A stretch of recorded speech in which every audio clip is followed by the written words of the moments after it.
Yes, so a very good evening, everyone. Welcome to the launch of the Consumer Culture Lab at IIM Udaipur. My name is Tanvi Gupta, and I'm an assistant professor of marketing at IIM Udaipur. I'm happy to be joined by an amazing team of faculty and researchers today to officially launch the dedicated space for consumer culture research in India. So today we'll be spending the first 30 minutes to introduce you to the lab and its initiatives. And then the next hour would focus on a very interesting and fun discussion with our guest speaker on the topic of return to laughter comedy culture in India. And please feel free to post your questions in the Q&A box. You could post questions about the lab or about the topic of our presentation today. And we would be taking up the questions and answering them at the end of the presentation. So please stay back till the end to further engage with our panelists today. So without much ado, let me first introduce you to our esteemed panelists for today. So our special guests for today, firstly, I would like to welcome Professor Janat Shah, the director of IIM Udaipur. And Janat is like the backbone behind the existence of this lab. So it's his openness and relentless support for research at IIM Udaipur that has actually helped us to materialize this lab. So thank you very much, Janat, for joining us today. Thank you. And our next special guest for today is Dr. Vijay Parthasarathy. So Vijay is actually a New York area-based cultural strategist and commercial semiotician with a PhD from the University of Texas at Austin. And his doctoral research had focused on how stand-up comedy shapes global modernities. So it's a very interesting topic of his research, and we are really looking forward to hear more from Vijay during his presentation today. It's really great to have you, Vijay. Welcome. Thank you so much for having me. And now I would also like to introduce you to our team, the team that has been working silently behind the scenes to set up this lab. So the first person I would like to introduce you to is Julien Cayla. Professor Julien is actually the advisor of our lab. And Julien is an associate professor of marketing at Nanyang Business School at Singapore. And he's also a faculty area advisor at IIM Udaipur. And he's an expert in anthropology and has published many papers in top tier management journals. And some of his recent work explores how culture shapes service interactions. He is one of the very few world-renowned CCT scholars who have done research on the Indian context. So there's not many people who have actually done research on the Indian context, and Julien is one of the very few people who has done it. In fact, the whole idea behind this consumer culture lab in India was Julien's brainchild, and we all are really glad to have worked with him to build this initiative in India. So it's really great to have you, Julien. Yeah, thank you so much for having me. It's a pleasure. And then in our team, we have two of our faculty from IIM Udaipur, myself and Professor Rajesh Nanarpuzha. So I have a PhD in marketing from IIM Bangalore and a communications master's from MICA. And I have also worked in qualitative research and worked as a commercial semiotician in the industry for a few years. And my research largely focuses on semiotics, branding, material culture, and emotions. And Professor Rajesh is an FPM from IIM Ahmedabad and a PGP from IIM Indore. And he has over 10 years of experience in the industry. And he's an expert in qualitative research methods, and some of his research focuses on the role of culture in shaping consumer identity and retail marketplaces. So thanks a lot for joining us today, Rajesh. And then we have a really cool research officer at our lab, Rupali Kapoor. So Rupali has a master's in social and cultural anthropology from University College London. And she also holds a master's in sociology, and she has worked as a qualitative researcher in the industry as well. And it's really great to have her on the team because of the energy and fresh perspectives that she brings from the field of anthropology into our team. So it's really great to have you, Rupali. Thank you. Yeah. We also have a very creative design intern working with us in our team. So Srinidhi Chandrasekhar, she is currently pursuing her master's in design from NID, National Institute of Design in Gandhinagar. And in fact, all the communication material that has been going out about the launch event, the posters have been designed by her. And she is also working closely with Rupali in developing conducting user research to develop certain platforms for engagement that we are planning to use through our lab. So it's been an amazing experience working with this team over the last 9 months or so, and we are really glad to finally launch the lab today. And we want to actually begin this journey by with a small gesture of lighting a virtual lamp. So, as in people in India would be familiar with this whole ritual of lighting a lamp to mark a new beginning. And thanks to COVID, we can't light a physical lamp, so we are going to do it virtually. And as in, talking about semiotics and stuff, so a lamp actually symbolizes light, and light is actually a metaphor for spreading of knowledge in, in darkness. So that is what our lab intends to do, is to spread knowledge about consumer culture both in the industry and in academia. So I just request all the panelists and attendees to just come together and just watch this short video to mark as a ritual to launch our lab.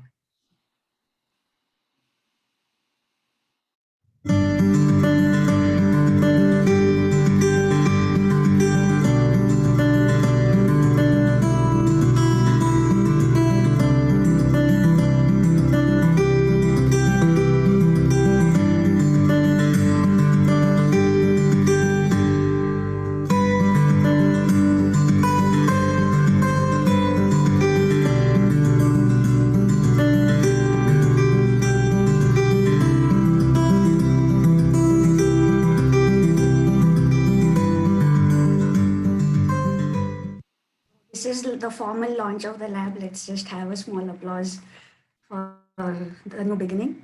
And we are, in fact, really glad. We are really glad to receive an overwhelming response over the last 1 week when we started announcing the launch. And we have received so much warmth from people across the industry and academia, from people within India and other countries across the globe as well. So we are really optimistic that this initiative will really help elevate research capabilities in our country. So yeah, so now I'd like to invite Professor Julien Cayla to just talk about his vision behind setting up this consumer culture lab. Thank you, Tanvi, and we have to thank Tanvi for all our work helping with the lab. Yeah, so I mean, I've been coming to India for the past 20 years until this year, where I couldn't make a lot of trips. But I just think that in India there is a need for a space which is kind of in between, like a bridge between different fields, between academia and industry, but also between business and social sciences.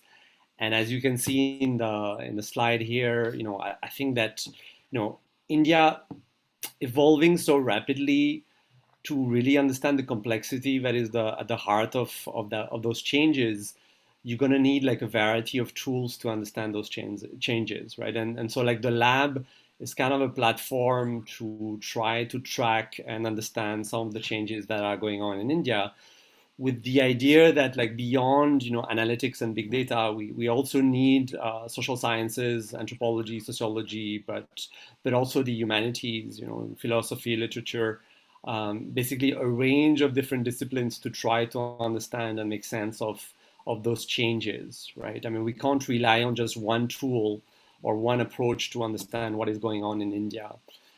And so like the consumer culture lab is kind of a platform to, what, as I say, like open up the business school, right? I often find that the business school, in France, like in the place where I come from, but also in India, often tends to operate a little bit isolated from other disciplines, in particular social sciences. It also tends to, I mean, it has like great links with industry often, but not so much maybe with government and NGOs.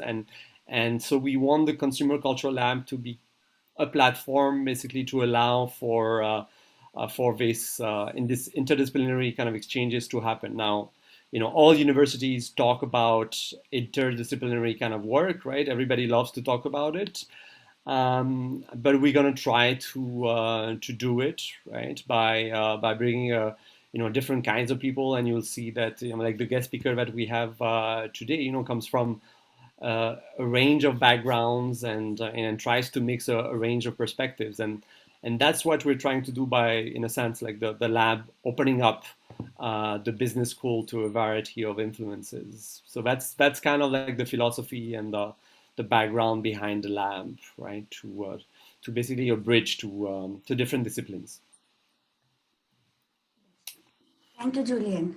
So, echoing what Julian has said, even I would like to add to what Julian has said, based on my experience working in consumer research in India over the last decade.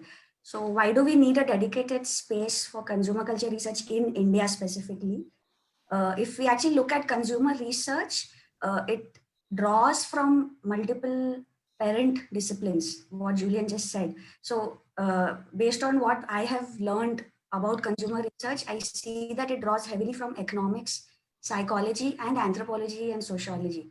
But if we look at India specifically, the kind of education training that is provided in this space is heavily skewed towards economics and some bit of psychology. So, and even when economics and psychology come together, it it gives rise to behavioral economics, which is again a growing field. But what I have seen is that there is the humanities and the fields like anthropology and sociology have majorly been sidelined in the current management education system in India. In fact, if you ask any person who has been educated in India, the first preference is always getting an engineering or a STEM. Usually, that is, even in any management school, more than 90% people are with engineering background. So you don't find that many people with the humanities background. Whereas if you look at other countries where management and consumer research is further developed, you find a good mix and a healthy mix of different subdisciplines within that. So I think that we actually need to open up and start this conversation to bring in perspectives even from the humanities into management and into marketing, and how it can be linked to strengthen the insights that are derived. Because if you look at economics, it kind of captures behaviors like the choices that consumers are making, and you do a modeling and optimizing to find out what is the best marketing input to make sure that you get the best sales. And then psychology goes one step backwards and asks people's thoughts, feelings, and people's personality, how it affects their behavior. But then if you go even one step back, go into culture, then you would actually be able to understand why are those thoughts and feelings even coming to people's minds. So what is it that makes people the way they are? So it goes even further back. So it's like this iceberg metaphor that is usually used in cultural research, where you just see the tip of the iceberg. The behavior is just the tip of the iceberg, but what is the root is actually the cultural and the unconscious forces. So and I think that in India, most of us are not yet equipped or even aware of how to start, understanding culture and understanding those root processes. In fact, when I was working in the industry as a qualitative researcher, I've had clients asking for going deeper into cultural analysis, but I think in the Indian, even in the industry, there are not many people who are doing it or who know how to do it. So usually the clients in India end up approaching cultural analysts outside the country to study Indian culture. So it's kind of a little, it's a big gap right now in India in the space of consumer research, which I think we can try to fill by bringing people together. And it's not that nobody is doing it. I have over the last few years been trying to connect with people who are working in this space in India. So there are a few people, but everyone's kind of scattered, and there's no one place for people to come together and share their ideas and develop this field much more and legitimize it much more in India. So this lab is actually one effort to get that legitimacy for this field. And in fact, even so, this is about the industry. And if I talk about academia, like my experience as a doctoral student and an early career scholar in India is again the same. So I see when I interact with scholars outside the country, that when I go to like the ACR conference or any global level conference in consumer research, I see a lot of rich research being done in the CCT domain, consumer culture theory, which actually applies anthropology and sociology. And they are like local hubs and events in every continent except I think Asia and except in India. So I've seen a lot of scholars from India who have moved outside, to move to other countries because they are not able to find means to learn it in India. And in fact, a lot of best paper and best awards for papers in our field goes to CCT work. So it's not that it's not making an impact because it goes such much deeper into the fundamental roots of the consumer that the papers and the academic output is also much more impactful. And this is something I think really deserves to be at least talked about and taught in B schools in India, especially at a doctoral level, because maybe each student might not want to do their thesis on this, but they at least deserve to be made aware that these are the different avenues possible for consumer research, and they can at least choose to pursue it. So right now, even the awareness is quite low. So that is one thing which we really want to build through this lab. And another thing is on the integration between academia and industry. So because I've spent my time in both these places, I see that there's like this gap, like there's no bridge that connects the two worlds, and they talk very different languages. But at the end, it's still about understanding consumers and understanding the Indian consumer.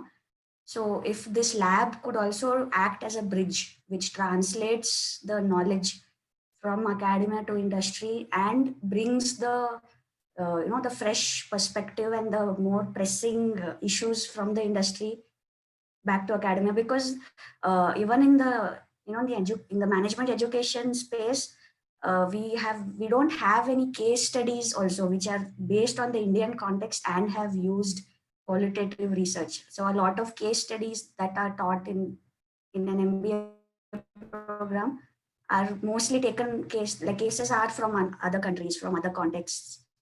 So even if through this lab we get together and create knowledge like case studies or different kind of reports about consumer research, the consumer culture in India. So it will be really good to even disseminate that knowledge. So I really hope that we are able to bring this together and actually take forward this narrative in our country. So thank you. And and now that we have talked about the Indian culture, I would also request Professor Janat Shah to actually talk about the culture at IIM Udaipur. So because the way the culture is at an institute also influences the way we are able to do our research. So I would like Professor Janat Shah to just speak a few words.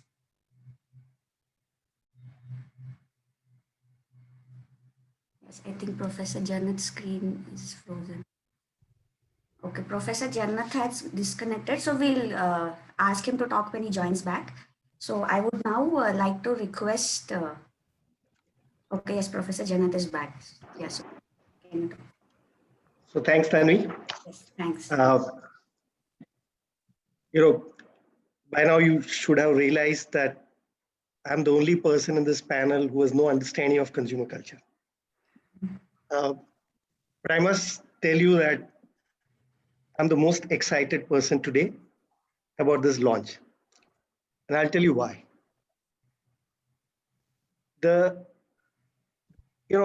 It represents dream of IIM Udaipur. It's not just what IIMU is today. IIMU wants to be recognized as global institution with outstanding research, contributing both to world of practice as well as research.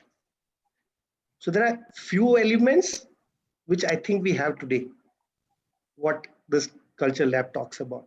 One is that we must do a work which works with a spirit of excellence, and we must publish in the top quality journals. That's nothing unusual at IIM Udaipur, and I'm glad that consumer culture represents that. It also represents something which we very proud of at IIM Udaipur, that it's an initiative because, a few colleagues come together and they want to do it. It's an initiative where Tanvi, Rajesh, few colleagues, along with Julien, we treat Julien as a part of us, want to do something exciting, not because institute has asked them to do it. It's a passion for them. So that's also something I wouldn't say it's unusual about this whole consumer culture lab. But to me, it represents what we're dreaming of what IIMU would be in future. One, it'll be a platform where it will attract people from all over the place within the country and outside the country. So I think from beginning, this idea that we are going to be a platform, that's something is very exciting. But what's more exciting is this whole idea that we want to make a difference to world of practice through scholarly work. To me, that's something is we're not there today, but the fact that this whole consumer culture lab wants to aim something of that kind is something very exciting. And probably one step higher than that is, all of us dream that we want to make a difference to world of scholarship. And we want to make a difference by studying problems which are not studied today. And through that, make a difference to the world of scholarship, add something to it. And you can't find a better context than India. As Julien talked about, as Tanvi talked about, we're a very complex country, very interesting, changing country. So this whole dream that we're going to research this space and through that add to the world of practice and add to the world of scholarship. And to me, in that sense, what Consumer Culture Lab is attempting to do is way ahead of what IIM Udaipur is today. So it's a really proud moment for us. And I'm really excited we're doing this, something which will make difference to not only India, world of practice, to the world of scholarship.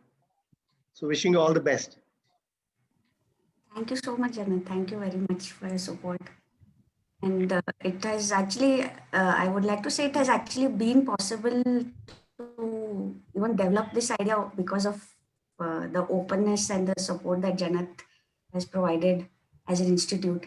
So we are really proud to be a part of this institute and to get this opportunity to start this lab. So now I would like to If I talk. may say just one thing, Yes. Tanvi, yeah, I just want to say, thanks to Janat. I came up with this idea about a year ago, and mentioned it to Janat, and it's a great privilege to have basically a director of an institute, which is a public institute, who just says, yeah, this is a good idea, go for it, and to have something happen, within 6 months in a public institution, I think is a great credit to IIM Udaipur, which is why I'm a great believer in IIM Udaipur in the sense of making things happen pretty fast compared to maybe older institutions. I think IIM Udaipur is already like in the top 10 in India in terms of business schools, and I really believe that it can be in the top 5 within the next 10 years, and so thanks Janat for your support. Thanks, Julien. Thanks. So yeah, so now I'd like to invite Rupali to just briefly take us through some of the key focus areas of the lab and the kind of work that we have been doing so far. Thank you, Tanvi. So currently, the lab will be conducting research projects to bring to the forefront the multiple voices that the category of the Indian consumer encompasses within it. Currently, our projects are under two broad categories. Under the first theme, we are exploring the new normal. In the last few months, people have observed their routines being completely disrupted. Since then, we've all been reorienting ourselves to a new reality, both at an individual and collective level. So at the lab, we identified some key themes which we believed had been greatly impacted by COVID-19. The first was socialization. So since we had to shift all our interaction to the digital, we were curious to understand such interactions, and we did like a small research to, explore this space. Then from the beginning of June, we saw that the restrictions around the lockdown were going to be relaxed, and people were going to slowly resume their lives and, start going out again. So we were quite excited, and we launched a project to map people's first experiences. We wanted to explore the various ways in which people's rituals, values, and the norms would like start changing now that they were going to go outside again. As this was a long-term project, we kind of decided to experiment a little with the methodology in a way that our participants are comfortable engaging with us, for several weeks and months. So we decided to conduct this study through a closed Facebook group. Then the third theme that we've decided to explore is the home. Since we've all been confined to our houses for the last several months, we believe that the way in which we understand the space, interact with its materiality, has all undergone a transformation. So Tanvi and I started with like a small semiotics project, but as we began to analyze the images, and we observed a number of interesting themes emerge, we actually decided to create a larger project around the theme of reassembling the home. Vidushi, who's currently a PhD student at IIM Udaipur, has also joined us for this project. Then the second broader theme under which we will be doing research is to gain an insight into the life world of the Indian consumer. So the first project under this is the Consumer Histories Project. Tanvi and I decided to create an exploratory research project wherein we are aiming to capture the Indian consumers, nostalgic memories with certain product categories. We're specifically like focusing on the first memory that they have, with certain products. So we again here decided to experiment a little, and we actually opened this project up to the current MBA students, and we were quite excited because we got a really good response, and we have around 38 to 40 students who are now part of the project as student researchers. So they have conducted recruitments, they are currently doing the qualitative interviews. We also have a WhatsApp group where we are regularly engaging. So we discuss the themes around the project, we are sharing our experiences as researchers, and through this, the lab has been able to engage with the students and create a conversation around the qualitative research methods as well. For her internship with us, Srinidhi is also exploring the online education space in India. We're using a multidisciplinary approach for this, and we're studying the e-learning experience from a design lens. Then the second area we want to focus upon is trends in India. In this section, we will be putting together curated material to provide you a glimpse into some of the topics that are trending in different parts of the country. We want to regularly update this page and collate all the different sources for one to understand that particular topic. We believe that each of these conversations allows us a glimpse into what really is Indian culture. Further, our aim here is to highlight that culture needs to be seen as something that is dynamic and not static. And so we believe that it is only by familiarizing ourselves with the conversations, dialogues that are constantly taking place within the country, we can start making a move towards really understanding what is Indian culture. Then the third area we want to focus upon is fostering a learning environment for qualitative methods and methodologies.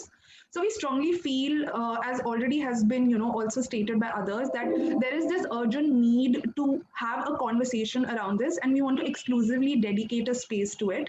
Qualitative research methods is actually a broad theme that includes a number of methods from a variety of different disciplines like sociology, anthropology. So, as the members of the lab specialize in a variety of different methods, our aim is to create and disseminate knowledge around these.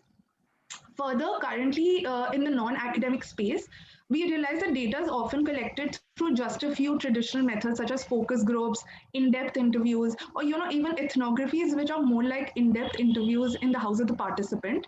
Thus, we want to be able to bring to the forefront the variety of other methods and methodologies which can allow us a deeper insight into the lives of the people. So traditionally, also qualitative research methods required that the participants and the researchers are physically present in the same space, whether it was focus groups, ethnographies, mini groups. In all of these scenarios, we would all be in the same space. We've always had digital methods, but they've always been something we accompany and we use along with the traditional method. But because of pandemic, our movements became completely restricted, and we realized that across the globe, all the researchers had to shift their research to digital methods. It has thus created this need to better understand the various digital means that we have at our disposal. So at the lab, we're also constantly experimenting with methods, and we will be regularly writing about it on our website. And I hope, like, we are going to be constantly putting up all this material on the website. So yeah, we hope that we'll be able to create conversations and engagement through that. Thank you. Yes. Thank you very much, Rupali. Yes, so now I'd like to ask Professor Rajesh Nanarpuzha to just talk about some of our future plans. Thanks, Tanvi. You've heard where we are in terms of the work. So we are there are members of the core team who have been involved. It has been instrumental. Julien has been instrumental. Tanvi, Pali, they have played a major role so far in terms of trying to shape this lab. They've been as well, like across the institute, including faculty members and others across support functions who have helped us to reach where we are right now. But at the moment, I'll be talking about where we want to go forward and how we want to go forward. So one of the key things is that our basic understanding is that even though this will be housed at IIM Udaipur, the success of this lab will really depend on how we get others to collaborate with us from across the world, right? So it's just housed here doesn't mean that the people at IIM Udaipur are only going to be involved. The way we see it going forward is just as a hub, a collaboration hub for consumer research related to in the Indian context, right? So, and we want people from all across the world to kind of come together and work on this collaboratively. When I say collaboratively, we are basically talking about three things. We are focusing. One of our, a key primary focus will be on research-focused activities, right? In terms of collaborative projects with researchers across the world. So that will be key focus, but we'll also be coming up with workshops and spice programs, which could be, as Rupali said, specific to qualitative research method, could be on other aspects that we think are related to maybe cultural branding and so on. So we will have specialized programs going forward. And of course, it's important that what we learn in our research, what we're able to understand about the consumer is also applied. So we're definitely looking for impactful industry collaborations. So these are the three things that we are focusing on. We have had a lot of interest from multiple people in terms of how they can work with us, how they collaborate with us, and we are in the we are in the process of coming up with guidelines to make sure that these collaborations are impactful and meaningful, right? So we will get back to them, and we want to make sure that when we collaborate with somebody, there is a meaningful engagement that comes out of it. So we're working on that, and we will get back on that in terms of how we will do that. So in a nutshell, we are looking at forging meaningful long-term relationships across stakeholders. We are looking at four key stakeholders, really. We're looking at working with cultural researchers about research in India. We are looking at brand custodians, industry in terms of how these insights can be applied. We are definitely looking at collaborating with student communities, and this could be management students, this could be students in other areas, maybe sociology, maybe anthropology. So we are looking at how we can work with student communities, and we are also looking at since we are focusing on research methods as well, we'll be focusing or we'll be working with enablers of market research in the Indian context. So these are the people, these are the stakeholders that we're going to work with. I need you to keep up to date about the activities that we are going to come up with. So we will constantly send you information. So I would especially, so we will send this link out to all the people who have registered, but in general, if you sign up on the link which is there at the bottom of this slide, you'll keep getting information about our upcoming activities and the things that we are planning. So I think that would be great if you could do that. So today is the start of a journey, which we think is going to be a very interesting journey. And we would love to have your support and your collaboration going forward to make this really impact. So thanks a lot, Tanvi. Thank you very much, Rajesh. So we are like now the formal part of the launch is completed and the fun part of the event is going to start. So we are going to now be starting today's presentation with Dr. Vijay Parthasarathy, and I would request Julian to take over the stage, Julian and Vijay to take over the stage and start the presentation. So I'll stop sharing my screen so that Vijay can start sharing his. All right. So here is a little bit like the background of this. I feel like on the internet these days is about like one webinar a day on COVID and how COVID is changing, business, the world, academia, learning, teaching, everything. Like how COVID is, and I was just thinking that like maybe there's a place and some scope to change the conversation a little bit. And I knew that we were going to launch just after the American elections or during the American elections, and I thought like what would be a better topic. There's no better topic than to talk about comedy, and I've been interacting with Vijay, and I thought, Vijay has done his thesis on the comedy clubs and the rise of comedy clubs in India through ethnographic work, and I thought this was like the perfect topic, basically to have a different kind of webinar where we talk about comedy and laughing and what it means and how comedy might be different in the Indian context, right? And what it says about India and the evolution of India, what it says about social class, what it says about India's relationship to modernity, and what kind of modernity are we talking about? So I feel very privileged. Like Vijay and I, we had like a great conversation like the other day talking about a variety of topics, and in some ways, Vijay is like the perfect person since he's at the he has a background in journalism, but also works with industry as a semiotician. And so thank you, Vijay, for being part of the event. And I don't know what the plan is now, but I guess we're looking forward to hearing you talk about stand-up comedy and comedy culture in India. So thanks, Vijay. Thank you so much, Julian. I'm going to share my screen right now, if that's okay with everyone. So give me one moment.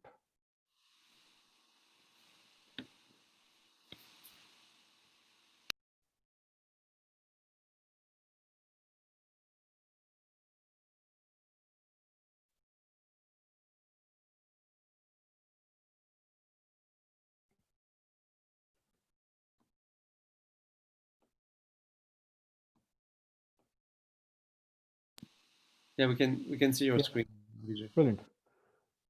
So thanks once again for having me. I think this is a fantastic initiative, and I'm really, really sort of thrilled to be here. The the title of my talk is Return to Laughter, Comedy Culture in India. And while we don't really want to talk about COVID and all of that, I just thought I should address one specific thing. So to get back, I mean, the topic actually deals with my doctoral work. It's the study of the flows of global comedy using India's stand-up scene as a case study. I conducted research extensively between 2010 and 2015. So while we think about laughter post-COVID and all of that, there's actually a return to comedy in another sense for me. So just to talk very briefly about the pandemic, what strikes me right now is that COVID has been very hard on lesser known stand-up comics. Gigs have been canceled, spaces for open mics have shut. Comics today are really wondering how to monetize Instagram Live and online platforms, and how does the Indian government's ban on TikTok play out in all of this? So COVID-19, is to an extent an existential threat to many industries, but I think the stand-up comedy scene is pretty entrenched and it'll survive and thrive. And I believe that the real challenges, I suspect the real challenges lie elsewhere. To give you a sense of the backstory first, India has a really long indigenous history of comedy. From street theater and Hasya Kavi Sammelan to Amul ads and hybrid borrowed templatized programming like Movers and Shakers, Jaspal Bhatti's flop show, the Kapil Sharma Show, and the Great Indian Laughter Challenge. There's this vast gap that exists between urban and rural modernities.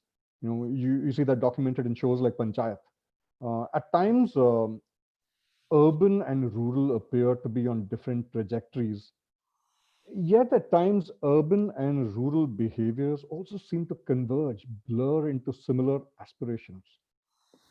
In terms of urban modernity, post 1991, post economic liberalization, when the Indian economy opened up, American shows with their long narrative arcs, especially sitcoms and soaps, they started to replace British influences like Yes Minister on cable TV. They had this cable TV explosion back then. And today's urban youth, they perform a uniquely hybrid Indian identity that balances Indianness with Westernness. And the primary modern central tension appears to be individualism versus collectivism. So the English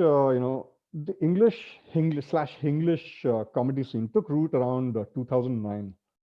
Today, someone like Zakir Khan, this comic, can easily capture an urban audience while constructing stories mainly in Hindi.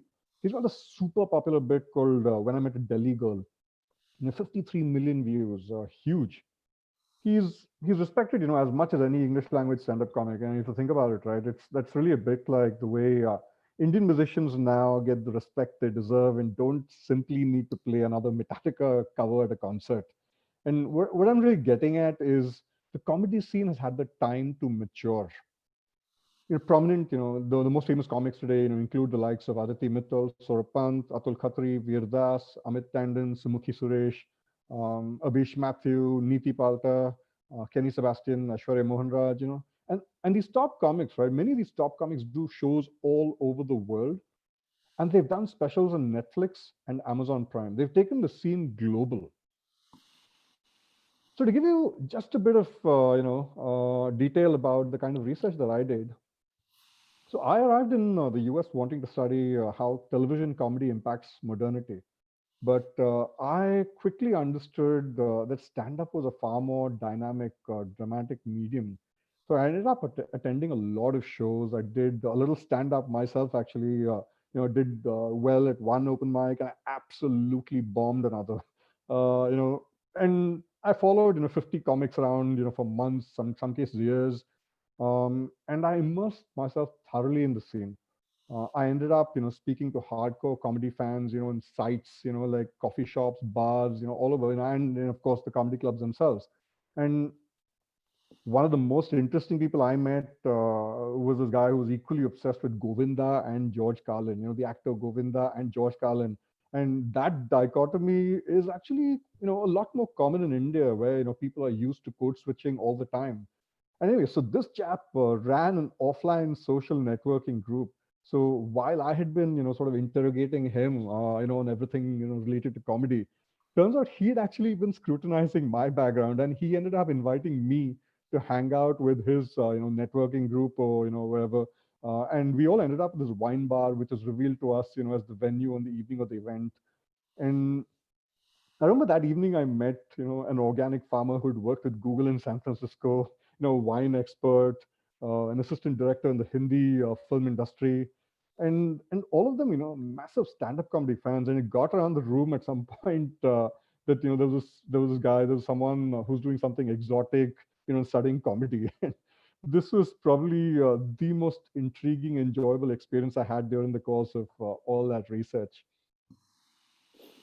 So to present some of my central arguments, so all that research went into developing, a bunch of arguments, right? So first, English language stand-up, which is for so long a subculture, exploded into the mainstream in 2013 with, this video, It's Your Fault, featuring the actress Kalki Koechlin. It was made in the aftermath of the 2012 Delhi rape incident, and it had to do with powerfully satirizing the objectification of women. And the other two videos here, Alia Bhatt's Genius of the Year and the AIB Knockout, they concretize the synergistic partnership between Indian stand-up and Bollywood. They pitched the idea of a Bollywood that could take itself less seriously, which is a huge break from the old days of, those grandstanding actors. And the scene gained critical mass as a consequence of these videos. Uh, my second argument is that, to extend from what I said a little earlier, the relationship between film industries and stand-up comedy has grown into a symbiotic one. Younger Bollywood stars, are able to signal that break from the old guard. While the old guard, people like Shah Rukh Khan, by associating with stand-up comics, they're able to project themselves as cool to a newer generation. And it's fair to say that comedy culture has shaped and been shaped by the sustainable rise of Hindi and Tamil indie film culture, among other cultures, in film cultures, but primarily those. And plus, of course, Amazon Prime and Netflix have had a huge impact on tonality in both mainstream cinema and web shows. The next argument is that English stand-up faces plenty of competition from Hindi comedy, and other entertainment options. People like Raju Srivastav, they're huge. Srivastav can fill a stadium with 40,000, 50,000 people. But English stand-up sees the initiative really by giving a mirror to the vast middle class and addressing their anxieties. Um, it's become a form of therapy, almost in some sense. It's your fault. Was, for example, the video with Kalki Kaklan was articulating this, a really socially relevant position in a shocking, energizing new language with a different set of, words, different vocabulary, and it gave modern English speaking Indian society a real jolt. It's received, nearly 7 million views on YouTube, and in theory, it could reach 100 million people, given its centrality in discourse and the trajectory of modernities in India. And the numbers are massive, of course, obviously, which is what makes it so interesting. Occasionally, comics, kind of generate controversy with their material. Comics generally reserve and test out risky material, at smaller non-stream urban venues, but also sometimes online in the form of a throwaway joke on Twitter or a Snapchat bit. You think those are lower stakes, but things can actually blow up, as we saw with the Sachin versus Lata Civil War bit, where Tanmay Bhatt, who's a very popular comic, he created this sort of he used this face swap facility with Snapchat to kind of mock both Lata Mangeshkar and Sachin Tendulkar in one go. One of them mocking one of them is big enough, mocking two of them at the same time is sacrilege, really, for some segments. And he got into a lot of trouble. There was a lot of threat, a lot of talk of, him getting arrested and stuff like that back then. Um, so at the end of the day, right, the question is, how does comedy articulate Indian modernities? So let me start by supplying a caveat. Rural and tier 3 and 4 modernities are on a different trajectory from urban narratives. But coffee shop culture, bar culture, even dating culture and entertainment culture in general, they are thriving. And all of these things are taking root. When comics go and perform their material in smaller cities like Vizag, even Udaipur, with strong urban subcultural circuits. For instance, jazz is popular among certain pockets in Coimbatore, small town. It's now a bigger city, but it's in South India, and such esoteric interests correlate quite powerfully with curiosity about stand-up. Um, so while examining, what the implications are to comedy, I'd say there are some very serious implications. One is that comedy acts as an alternate education system. It instills critical thinking in a culture that is notorious for rote learning strategies. You see intellectual resistance build and manifest via, media like memes and videos. And even more impressively, stand-up comics have influenced millennial attitudes towards civic participation in voting. That was one of the most interesting things that I observed. I remember growing up, my father would tell me, politics is dirty. Don't even bother voting. It's pointless voting for either party. They're all corrupt, all of that stuff. But that has changed today, particularly after how comedians have embraced this spirit of Anna Hazare's movement, and that was really the middle class finding its voice. The second implication to comedy is that it regulates society and helps people cope with frustration and offers a way to let off, steam. But at the same time, India's English language stand-up comedy scene is, I think, compromised to an extent and cannot really escape the fact that the entertainment form derived in India as a fully formed bourgeois product. There was no gritty history like you saw with Lenny Bruce in the US getting arrested in the 1960s for obscenity. So really, a comics rebellion in India, an Indian comics rebellion. Not every Indian comics rebellion, but many comics rebellion almost appears carefully constructed, orchestrated, and becomes entwined with image. With one eye on the cool factor. A comic may make fun of Zara, the clothes store, but at the same time, he is implicated in this bourgeois, risk-averse sort of, mood, it's and the fact is, it's not really, comics' best interest to mess with the status quo, which sounds a little cynical. And if you really want to be completely idealistic about this, and you want to think about what an alternate education system can do for us, this is a lovely quote that I saw recently. It really captures the spirit of what satire could achieve. And John Lithgow, who's an actor, basically says satire quickens people's consciousness and it reassures people that you're not the only one who feels that way. I think it's a really powerful comment. So the reality, of course, is complex and political. And I'll quickly touch upon, some of the real crises the scene faces. I was talking about earlier, those real challenges. So AIB, All India Bachchan, one of the biggest comedy companies, faced a whole bunch of trenchant criticism, and lots of folks within the community, within the comedy community, made allegations that AIB promoted this culture of misogyny from within. And All India Bachchan, it's a company famous for taking woke stances, and it ultimately disbanded after some members were accused of harassing women. You had other sources of friction with the comedy within the comedy community as well, which actually is what some comics anticipated way back when everyone was really supportive of each other. Comics like Sapan Verma would tell me, wait till the money comes in, and then we'll see how unified the scene remains. Um, there's also external threats. Cancel culture has taken its toll. And most dangerous of all, right? Activists advancing an illiberal agenda are looking to capitalize on the structural defects that exist in the comedy community. Um, English language comics have so far, had it relatively easy in a culture where urban elites are dismissed as out of touch. You could argue that Hindi comics not towing the line are in far more danger, physical danger. But India is also experiencing a fascinating period of reinvention, and with Bollywood coming under attack of late, all the talk of prosecuting liberal-spirited actors like Deepika Padukone over drug problems, you don't really know if stand-up comics are next in line. So, stand-up, by definition, is rational, forward-looking.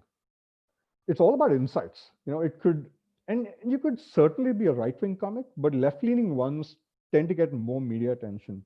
And the fact is, Indian comics are young. Most of them are in their 20s and 30s, and they function as cultural influencers, and they've contributed to generational change. It's almost inevitable that many should carry this progressive spark. And and on the other hand, right, the comedy scene from the early years to now has by and large consciously avoided antagonizing the political class across spectrum really as much as possible. And comedy's biggest strength is speaking truth to power, but most Indian comics, they remain very reluctant to mock politicians and cultural power brokers. And I suppose part of the issue, again, is that unlike the gritty circumstances in which the medium was birthed in America and the UK, stand-up comedy arrived in India, like I said, as a fully formed bourgeois product. And but the thing is, what does it really say about the state of free speech? When stand-up comedians tackle concepts like abstract concepts like corruption, and yet remain wary of satirizing name brand politicians, across the political spectrum. Is it a cop out, or is that really a clever workaround? And I wanted to leave you with a bunch of questions. on the topic, and is comedy too liberal minded? What happened to speaking truth to power? Where does comedy fit in that tradition? Can stand up be the grown up in the room? Does a reluctance to break out of the circus tent damage stand up comedy's relevance? And in conclusion, right, I also have a few more thoughts. Does stand up comedy in India go too far? Does it go far enough? Should there be limits? And ultimately, how far is stand up comedy willing to go? Thanks, everyone. All right. So should we? How much time do we have for Q&A now, Tanvi? Thanks so much, Vijay. Yeah. How much time do we have? Yeah, we have Thank you time, very much. as in we have a lot of time left, so Okay. take as many. So we got a few questions already in the chat, but I'll ask like the first question, and then I see like another question about regional language humor, which also was something that I had in mind. But like I'll start with like the background of this research, Vijay. So I know like you're a Tambram and your wife is a neuroscientist, and you're a journalist, right? Yeah. And then in 2010, you decided to do your PhD research on stand-up comedy. Yeah. So how did that go with your family and your like so your you speak about your father in your dissertation Yeah. and your wife who's a neuro as I said a neuroscientist. How did that come across? So they were actually very supportive, by and large. My career has been quite, madcap in its sort of directionality. I have an undergrad in physics. I have master's degrees in journalism and creative writing, and I have a very very interdisciplinary kind of background, which I think is what really sort of inspires me about your initiative here.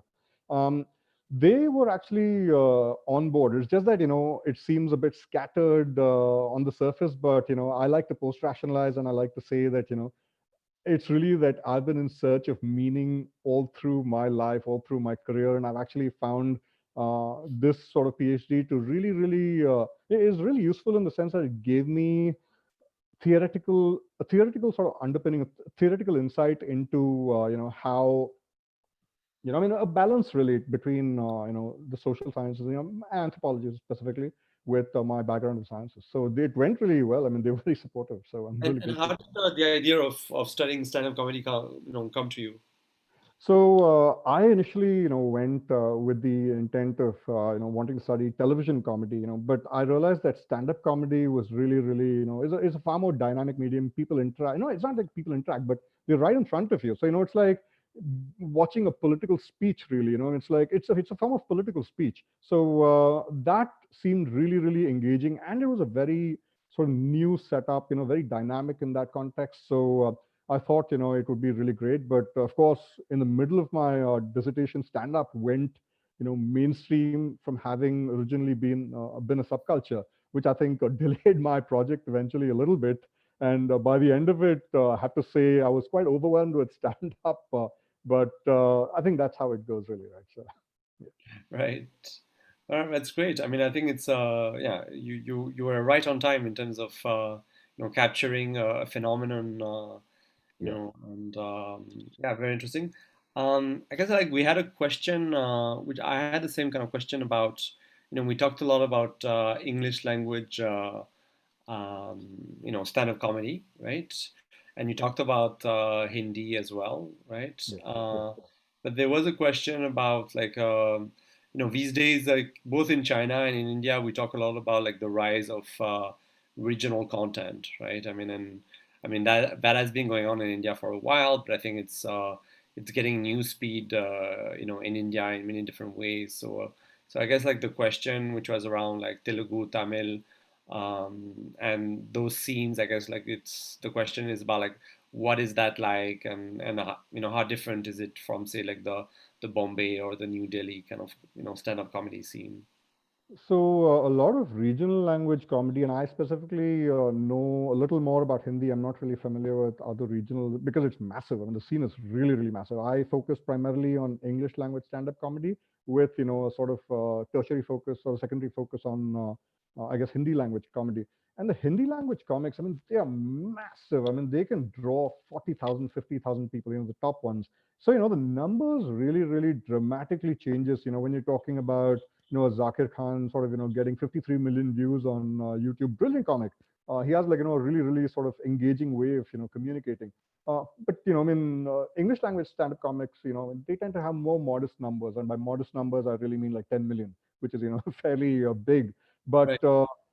and it's also, like I think one of the most interesting things is that English language stand-up comics, particularly, in the middle of the decade could get away with a lot of incendiary sort of content, a lot of relatively sort of radical jabs, which Hindi language stand-up comics do not really have the luxury of doing because their visibility in the public sphere, and also I mean sorry, not visibility, their relative invisibility in the public sphere of the middle class sort of bourgeois context. They are of course very, very visible. They have a massive fan following. In especially rural context, but also not necessarily rural, but semi-rural or smaller town, tier 3, tier 4 sort of categories. But those are the central differences I think between how comedy sort of works in those regional and And like so like a long time ago with a colleague of mine, we compared India Today in Hindi and in English, and this was like 20 years ago, and we found that like the kinds of themes that were addressed in India Today in Hindi and in English, even though it's supposed to be like the same kind of coverage, the themes or the issues that were addressed, were quite different. And so I was just wondering, when you compare like English language, stand-up comedy and say regional language or even Hindi stand-up comedy, like do you find that the themes or the way of addressing the audience, might be different? it's more I think the themes tend to be more revolving around capitalist culture in English language stand-up comedy, which can at times get to be a little self-congratulatory. But I think there are overlaps, significant overlaps. For example, with Hindi comedy, a lot of that tends to mock urbanity, sort of, the urbane, and there's that element. And I mean, Hindi language comics, they're often trying to speak in a way that is very colloquial, very, very sort of it resonates with their audience, but that doesn't necessarily mean that the themes in themselves are dramatically different. I mean, it's really about identifying ways of living, and while there are significant differences in the way urban India lives, I think increasingly, because of the cultural circuit, the way the cultural circuit is sort of has evolved, you find significant overlaps. It's not like I mean, smaller towns participate in coffee culture in a very traditional way, sort of like in the sort of like common bourgeois way, but there are elements that become aspirational to sort of those kind of audiences. And stand-up comics in Hindi and regional languages, they tap into those kinds of desires. It's more aspirational, I believe, for those kinds of comedy audiences, while here, right, there's almost a smug wink wink attitude with urban audiences. So those are primary differences. Thematically, yeah, sure, I mean, they might be kind of, it's more hearty, like the there are differences in tonality and all of that, but thematically I think there are significant overlaps actually. There was a question from Signa, something that I know nothing about, which is the role of brands in comedy culture. And she writes, many a time brands associate with stand-up comics just because they are popular and not because it matches the brand narrative or purpose. I mean, since you're a brand consultant and semiotician and you studied stand-up comedy, so I guess the question is about, like brands' engagement with stand-up comedy, which is a topic I know nothing about, but I'm, asking you the question. Brands have done this for a very, very long time. I mean, Amul has done this. Happy Dent chewing gum. I remember, growing up, one of my favorite ads, with Happy Dent chewing gum, sort of mocking the colonial enterprise. There's this guy, this sort of servant who essentially goes and, outwits his colonial master. Those kind of brands have done a great job, with sort of, tapping into traditional kinds of comedic ideas. But there's a difference between doing it with intent, doing it with a certain degree of purpose that jives with what the brand stands for, especially if the brand is funny, if the brand is sort of chill, very sort of it's got this identity.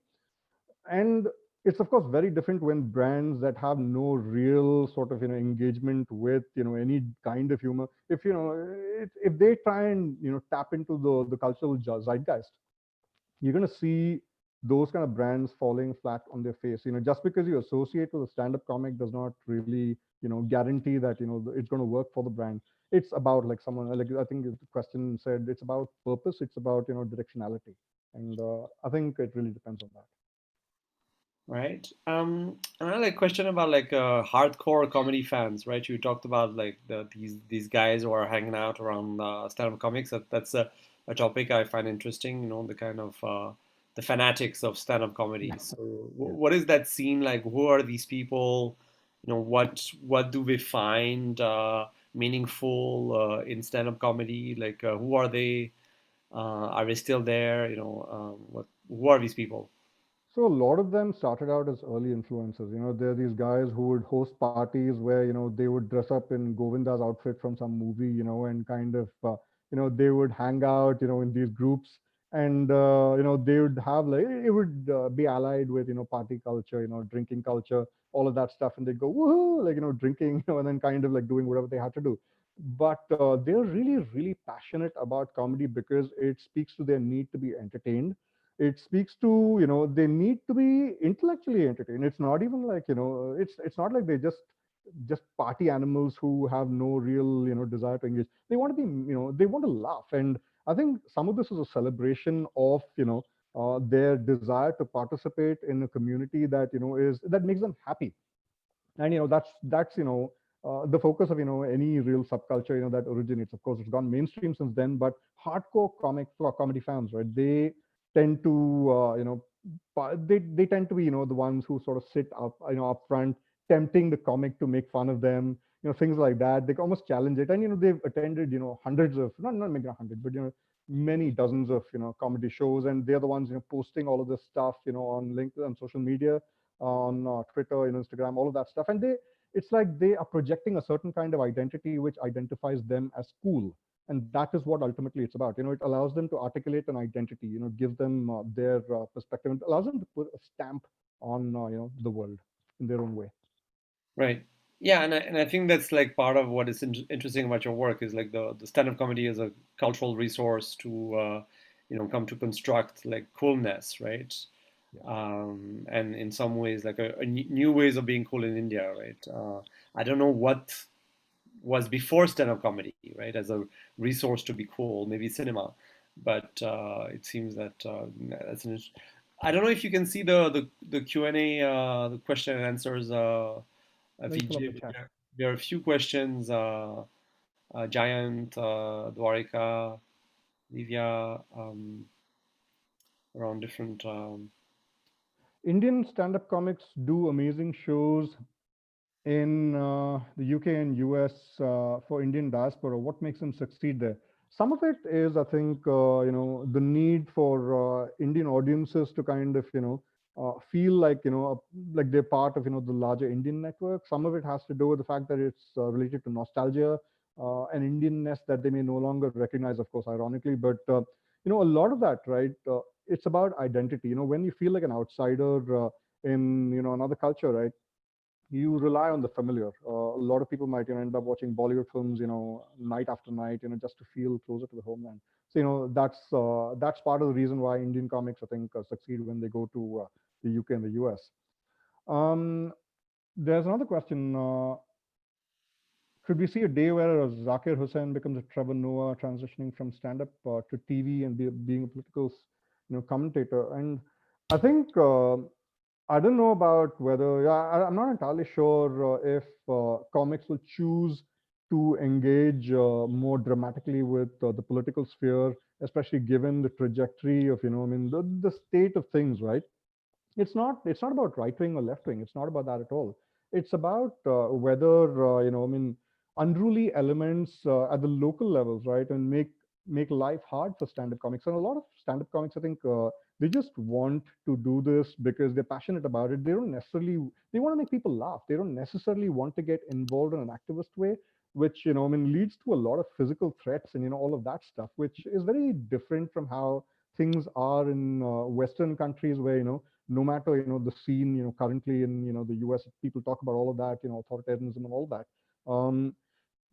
It's very different though. People are allowed to say things without necessarily fearing for their lives or their livelihood, things like that. So that's one aspect of that. And is there a generational difference in consumption of stand-up comedy? Yes, there is, but more than generation, I think it's a question of cultural capital. People, most people who grew up in the 80s, they tend to be on a different trajectory from, people who grew up in the 90s, people who grew up in the 2000s, partly because, they've kind of like fully formed, they've fully formed opinions and they don't necessarily, want to change. But there are people, absolutely, there are, many people who want to think differently, and they're really, really happy about the rise of, alternative subcultures, I mean, mainstream, cultures now, like stand-up, which allows them to kind of engage in a way that they couldn't back in the day. So while it is true that younger audiences tend to be a lot more immersed and a lot more engaged, you will occasionally find older hip uncle auntie types who kind of attend these shows and they laugh a lot. They get it. Right, right. um There's a one question. more. Yeah, there's a question about like comedy as a tool for consumer research, but I guess like related to that, I just wonder like after you did your dissertation, you started doing work on semiotics and brand consulting.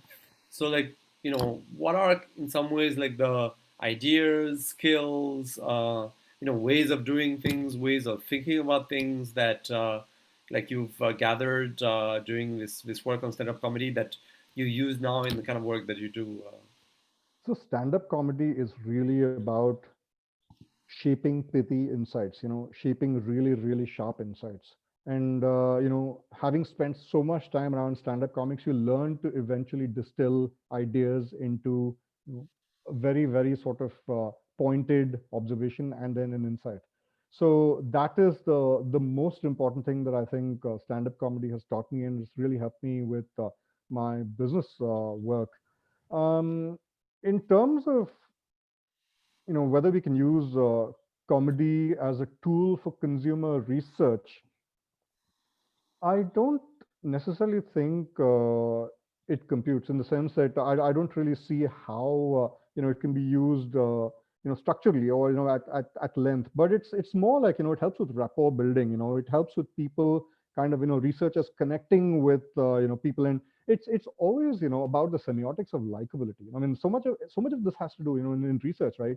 So much has to do with the semiotics and of likability, where some of it has to do with just being chatty, sort of light spirited and engaging, and that really you can tap into comedy almost. You can toss in like a couple of jokes here and there and quickly form rapport when it might otherwise have taken a longer time. And those sort of things, right, they become very useful when you are trying to connect with people. That's I think a primary tool, I would say. All right, there's a question from Siddharth. Considering the rise of strongman leaders all around the world, do you think liberal comedy attracts a minority, or does it still attract the majority? That's a really good question again. Like, many of these questions are really making me think. Thank you so much. So I think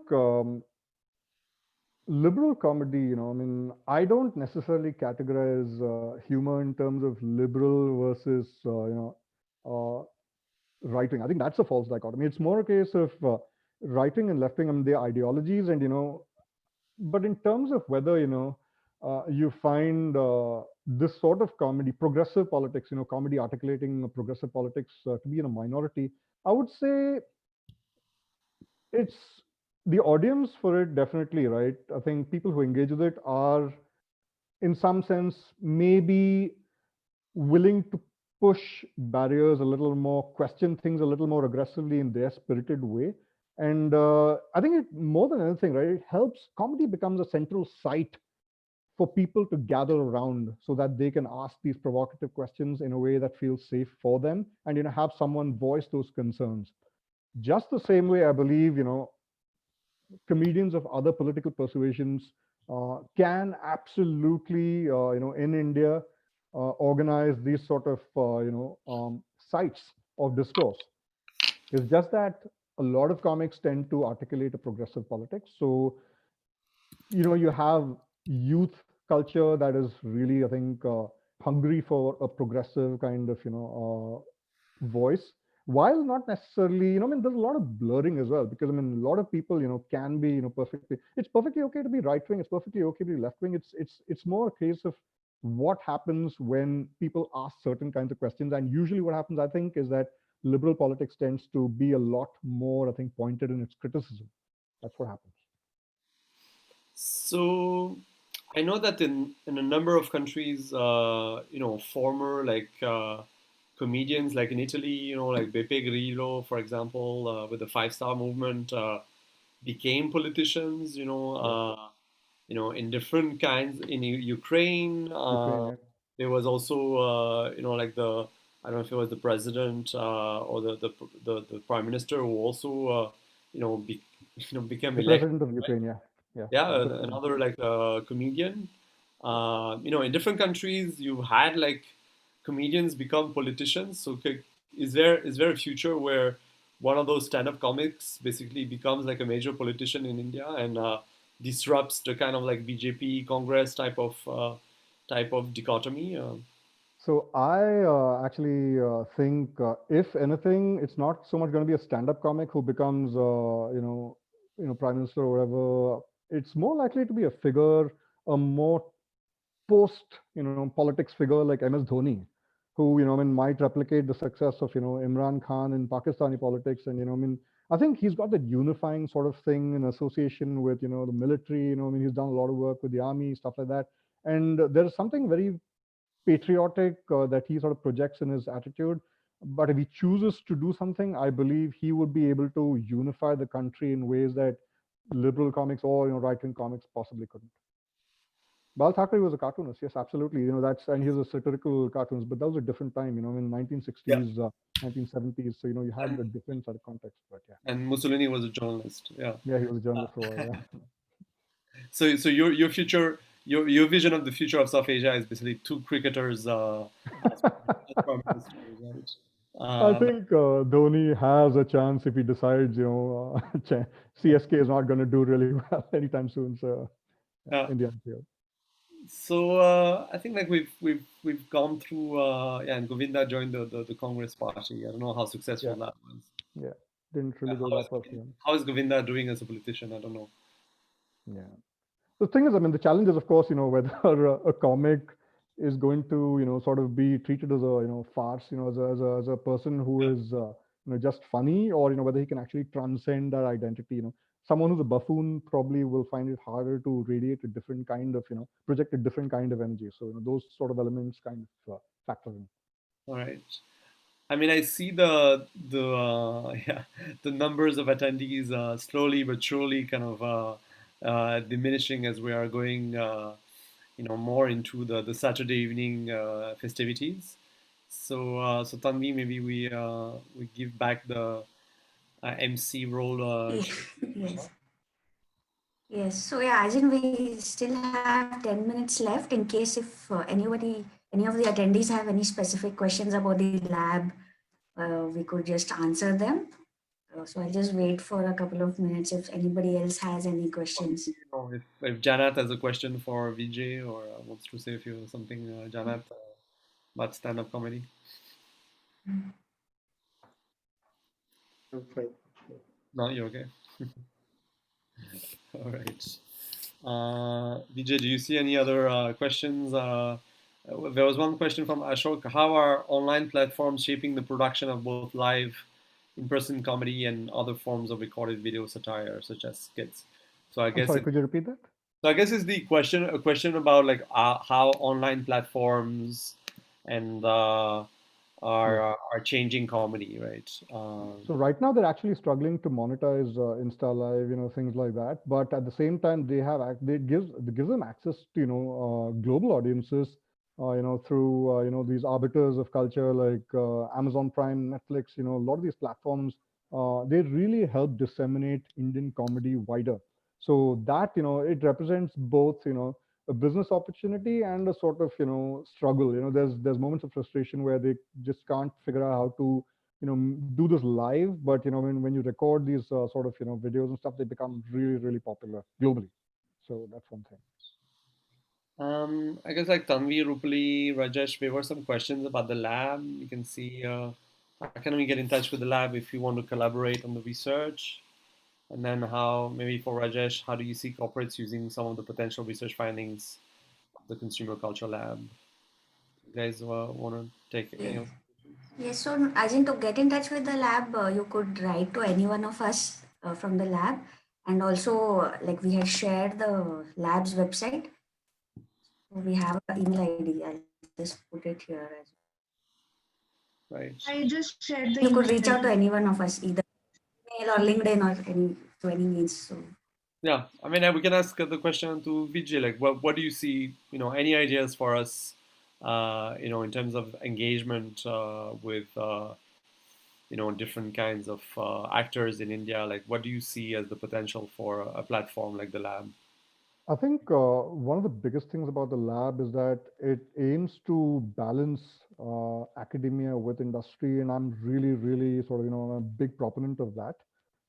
This is something that is very, very close to my heart. And part of the reason why I didn't want to become an academic was because there's a stuffy kind of association with academia. Sorry, guys, I know I know you're in well, but I think it has a reputation, a well-earned reputation, and of course, you end up like in cities that may be not really conducive, for certain kinds of lifestyles or whatever. So, I don't want to end up, maybe in a smaller town in, say Oklahoma, something like that, right?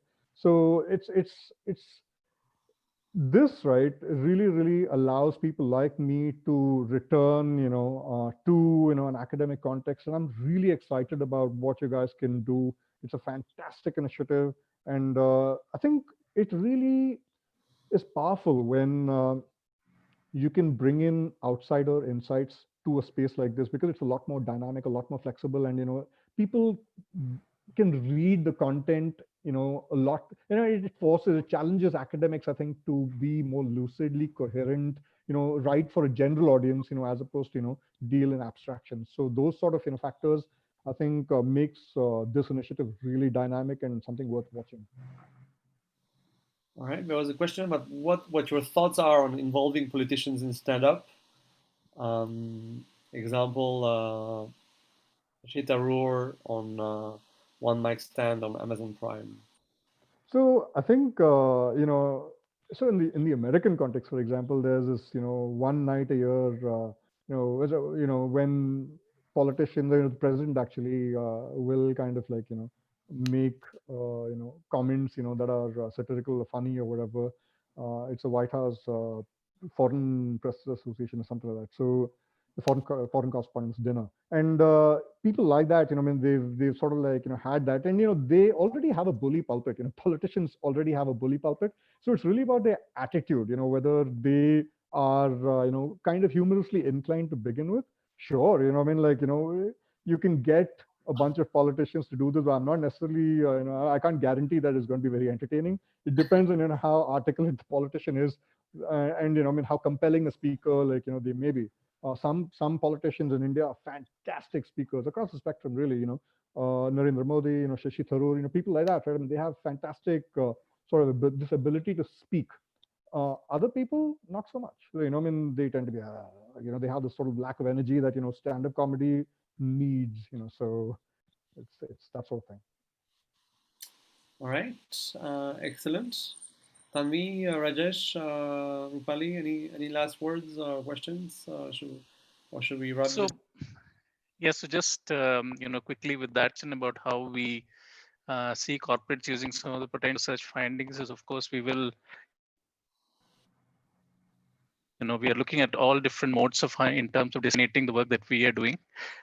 So that would be through blogs, through the website itself, maybe through podcasts coming up into the future, and so on, right? So a lot of that, as maybe you follow, what we're doing, maybe you occasionally look at what we are doing, you will find those things on the website and on other platforms that we're going to use going forward.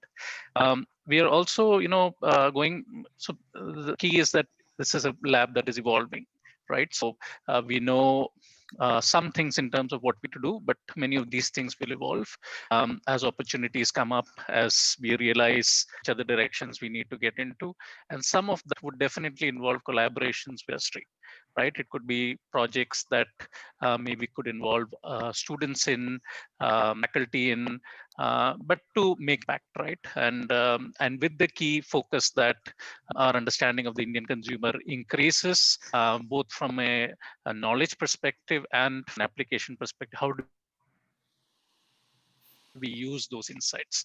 So in a nutshell, a lot of this will be disseminated through our different platforms, but we will also, we are at least envisaging, collaborative projects with industry.